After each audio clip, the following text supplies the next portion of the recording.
Mr. President. Senator from Oregon. Oh, Mr. President, it was this time of the evening 5 years ago that the Senate had returned here to this chamber and then gone back across the House of Representatives to continue counting the ballots from each state, the ballots for the electors, electoral college, the number of which would determine who would be the next president of the United States. It's steeped in tradition. It's a complicated system because we don't have a direct election for a president. And it involves these beautiful boxes that would be displayed here on the Senate desks. They'd have the official statements in envelopes from all the Secretary of States across the country saying, we're validating that this is the slate from our state elections. And then when the counting would begin in the House, we'd parade over to the House of Representatives and the ballots would start to be opened. And one state, and then another. And it was that evening when we started with the alphabet, beginning with the A's, that when we came to the third state, starting with an A, Arizona, there was an objection to validation of the slate. And it's at that moment that we journeyed back from the House of Representatives here, and those beautiful wooden boxes with straps and buckles were replaced on the table here before the dais of the Senate. And then, as we were in that moment of preparing to debate whether or not we would agree or disagree with the acceptance of the slate of electors from Arizona, that's when all hell broke loose. That's when rioters stormed the Senate steps, beat up the police officers, pushed through, and came into the Capitol seeking to stop the peaceful transfer of power. A moment none of us ever expected to witness in our lifetime. In the course of that riot, more than 170 police officers injured. And as a consequence of that day, 5 police officers died. I would never believe it if I was reading a book, a novel, a fiction story about the Senate that rioters would storm the Capitol. I would never believe that this chamber would be taken over by those rioters, that their fierce assault with flagpoles and fire extinguishers and all sorts of handcrafted weapons would result in the death of a group of officers and more than 170 being injured. But it happened. The end of that day was a good story because we returned to this chamber and we re-paraded over to the House and continued the counting and proceeded to establish who would be the next president of the United States of America. But it feels particularly important today to honor those who defended this Capitol. It was certainly not within their frame of reference, the degree to which that riot would be ginned up by the words of our then sitting outgoing president, President Trump, who wanted to interrupt the counting of the ballots so he could continue to be president, break this chain of peaceful transition that had existed for 200 plus years. It really was not within the frame of reference of any of us. It was outside the box of what we consider possible, what happened this evening 5 years ago. This is why earlier today I was shocked to read that the plaque that we had passed a law to commemorate the service of the officers, that plaque had been cast in bronze, but never actually displayed as required by the law that we adopted in 2022. Here we are on the 5-year anniversary, and we've never put up this plaque. I have the plaque right here.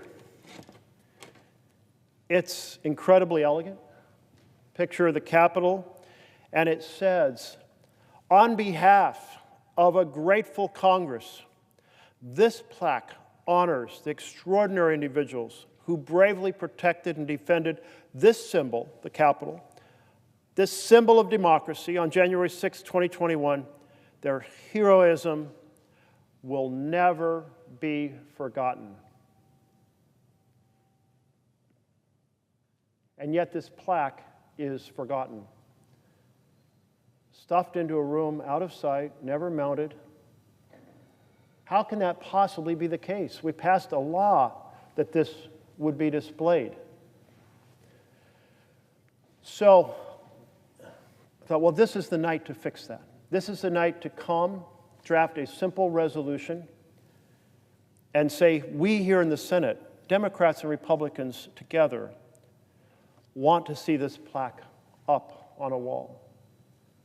Our leadership on both sides has already agreed to put up the plaque, but to do so in the course as required by the 22 law requires some agreement from down the hall in the House of Representatives that for whatever reason hasn't been secured. But we can at least get it placed up here on the second floor of the Senate, the floor where we sat 5 years ago, the floor where the House sat 5 years ago. The chambers are on this floor where we had the ballots from the countries, from the states across the country that contain the electoral college slates. So I drafted a resolution, and I wanted to be able to get unanimous consent tonight, but I also want it to be bipartisan. And it turns out that sometimes the gears here move more slowly, even on simple tasks, than one would like. But instead of asking for unanimous consent on this resolution tonight, instead I'm going to work with a colleague across the aisle, a colleague, a Republican from North Carolina, Tom Tillis, who came here earlier today with the same sentiment in his heart that I have in my heart, that this plaque needs to be up in the hallway here on the second floor. And pending resolution of agreement with the House on where it should be, we can put it up here. So I'll read you the resolution, and here it is. Directing the architect of the Capitol to prominently display in a publicly accessible location on the second floor of the Senate wing of the United States Capitol a plaque honoring the members of law enforcement responding on January 6, 2021, until the plaque can be placed in its permanent location. Whereas the United States owes its deepest gratitude to these officers of the United States Capitol Police and the Metropolitan Police Department of the District of Columbia, as well as officers from other federal, state, and local law enforcement agencies and protective entities who valiantly protected the United States Capitol, members of Congress, and staff on January 6, 2021. Whereas Section 214 of Division 1 of the Consolidated Appropriations Act of 2022 directed that a plaque be placed on the western front of the United States Capitol to honor the extraordinary individuals who bravely protected and defended this symbol of democracy, the U.S. Capitol, on January 6, 2021. And whereas their heroism should never be forgotten, now, therefore, be it resolved that the architect of the Capitol shall prominently display the plaque authorized by Section 214 of Division 1 of the Consolidated Appropriations Act of 2022 in a publicly accessible location on the second floor of the Senate wing of the United States Capitol until such time as the plaque can be placed at a permanent location on the western front of the United States Capitol. So my colleague from North Carolina, Senator Tillis, and I are carrying this sentiment in our heart.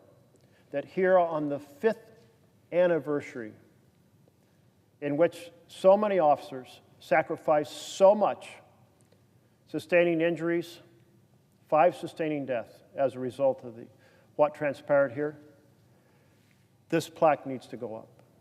And it needs to go up this week. But tonight I'm not asking unanimous consent because I want colleagues on both sides of the aisle to be able to do what is appropriate in the U.S. Senate, to be familiar with this so that they can willingly and hopefully enthusiastically agree that this will be done.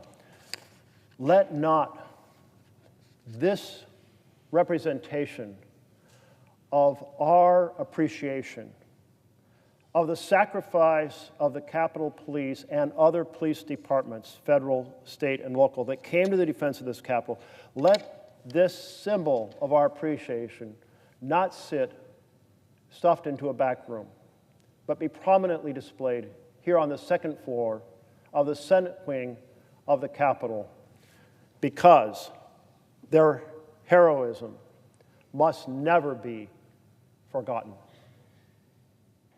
Thank you, Mr. President.